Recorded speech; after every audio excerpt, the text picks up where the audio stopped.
What's happening, everyone? Peter Waitzman here, founder of Expedition Money. As student loan payments restart, a lot of people are one, looking for ways to be able to afford the addition of these payments, and two, are curious about what the new SAVE repayment plan is. So I'm going to explain the SAVE plan today. So, what is the SAVE plan? The SAVE plan is a new income-driven repayment plan for student loans that was launched in August 2023. The plan aims to make college more affordable and reduce the burden of the student loan debt on borrowers. Under the SAVE plan, borrowers with federally held student loans can sign up to have their monthly payments reduced based on their income and family size. The plan calculates payments based on the borrower's discretionary income, which is defined as the difference between their adjusted gross income and 225% of the U.S. Department of Health and Human Services poverty guideline amount for their family size. Borrowers with undergraduate loans will have their payments reduced from 10% to 5% of their discretionary income, while those with both undergraduate and graduate loans will pay a weighted average between 5% and 10% of their income based on the original principal balances of their loan. The SAVE plan will cut some borrowers' monthly payments to zero and prevent balances from growing because of unpaid interest. The plan will also forgive remaining balances after a certain number of years. So, who's eligible for the SAVE plan? To be eligible for the SAVE plan, you must have federal student loans. Private loans are not eligible for the SAVE plan or any other income-driven repayment plans. All direct loan borrowers in good standing will qualify for the SAVE plan.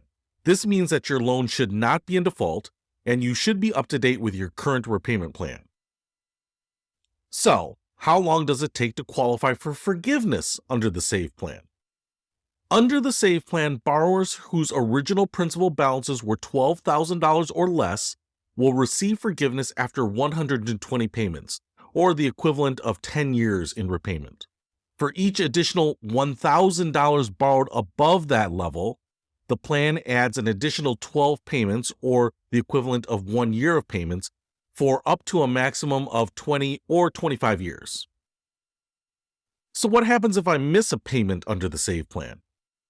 Well, if you miss a payment under the SAVE plan, there will be no penalties or adverse effects for missed payments through September 2024. The plan offers an extended grace period from October 1st, 2023 to September 30th, 2024, which ensures that borrowers who miss payments won't see damage to their credit scores or loan status. Can I still make payments on my loans if I enroll in the SAVE plan? Yes, you can still make payments on your loans if you enroll in the SAVE plan. However, the plan is designed to help borrowers who are struggling to make their monthly payments. If you can afford to make payments that are higher than the amount calculated under the SAVE plan, you may want to consider doing so. This will help you pay off your loans faster and reduce the amount of interest you will have to pay over time. How does the new SAVE plan differ from other income-driven repayment plans? The SAVE plan is a new income-driven repayment plan that aims to provide the most affordable student loan repayment option. It differs from other income-driven repayment plans in the following ways. 1. Lower monthly payments. The SAVE plan offers lower monthly payments than other income-driven repayment plans. The monthly payment is calculated as 5% of the borrower's discretionary income, which is lower than the 10% or 15% required by other income-driven repayment plans. Number 2. Staggered repayment terms. The SAVE plan offers staggered repayment terms based on the borrower's income. The repayment term is 20 years for borrowers with an income below 200% of the federal poverty level, and 25 years for those with income above 200% of the federal poverty level.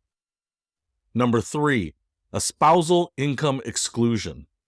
The SAVE plan excludes spousal income when calculating the borrower's discretionary income. This is different from other income-driven repayment plans, which include spousal income in the calculation. It's important to note that the SAVE plan may not be the best choice for every borrower. Borrowers should compare the SAVE plan with other income-driven repayment plans to determine which one is right for them. How do I apply for an income-driven repayment plan? You can apply for an income-driven repayment plan in one of the following ways. 1. Online.